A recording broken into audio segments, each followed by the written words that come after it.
Thank you for your patience as we have wrestled with the impact of this pandemic on our faith community.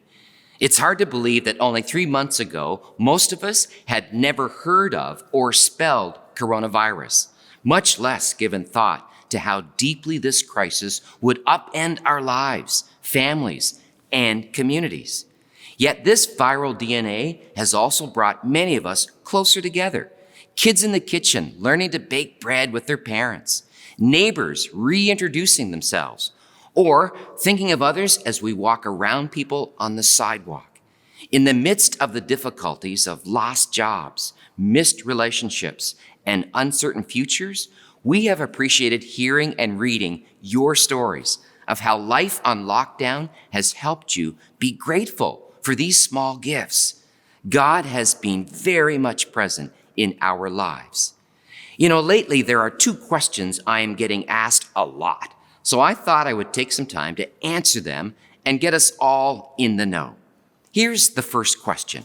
How is the church doing financially? Great question.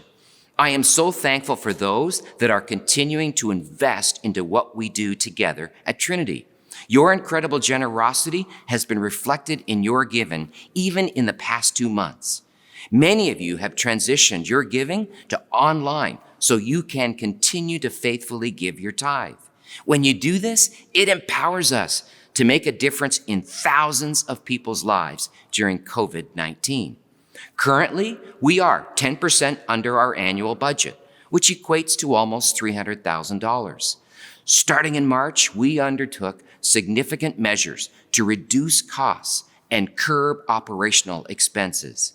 We were grateful to receive the Canadian Emergency Wage Subsidy, which reduced our staffing costs significantly. This subsidy, along with your giving and strict stewardship of our operations, has allowed us to stay in the black.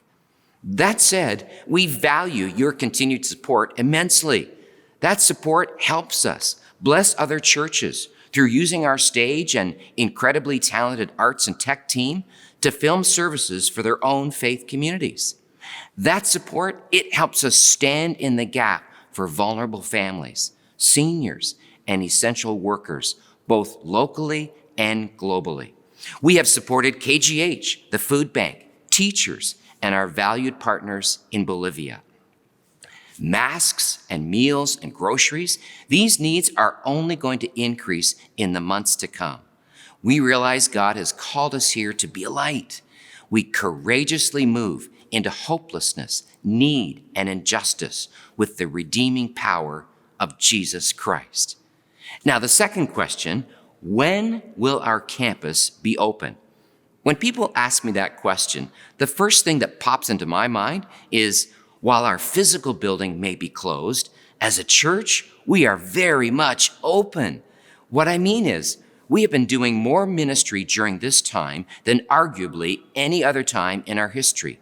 We are reaching and engaging more people than ever before. People are joining us for the first time. Barriers have never been lower. The gospel is being preached. People are responding to Jesus. The church has left the building, and I believe it is more alive in our individual communities than ever before. With that said, here are 3 guiding values that are informing our decisions as to how we move forward.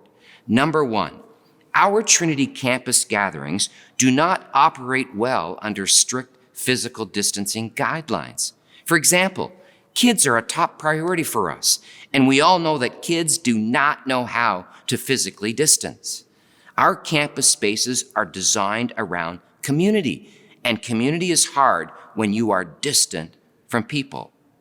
Number 2, we will continue to be 100% compliant to the provincial orders regarding mass gatherings. We will not be able to gather in large groups until we have been given permission to do so. At present, that does not seem likely for months. In a virtual elder board meeting this week, it was strongly affirmed that our history at Trinity and our responsibility right now is always to be viewed as a church that is part of the solution and not part of the problem. And finally, number 3, any plans we make must remain fluid because things change each week. So we will remain agile and flexible. In these uncertain times, decisions like this are never easy to make. But here's one thing I'm absolutely certain of. My love and appreciation for you has never been deeper, and I consider it one of the greatest honors of my life to be your pastor, especially now. We are going to be meeting digitally for the foreseeable future, but don't miss out on what God might want to do in your life. In the weeks to come, you will begin to see intentional strategies of engagement and ways you can continue to be the church in your homes and communities, exactly where you live.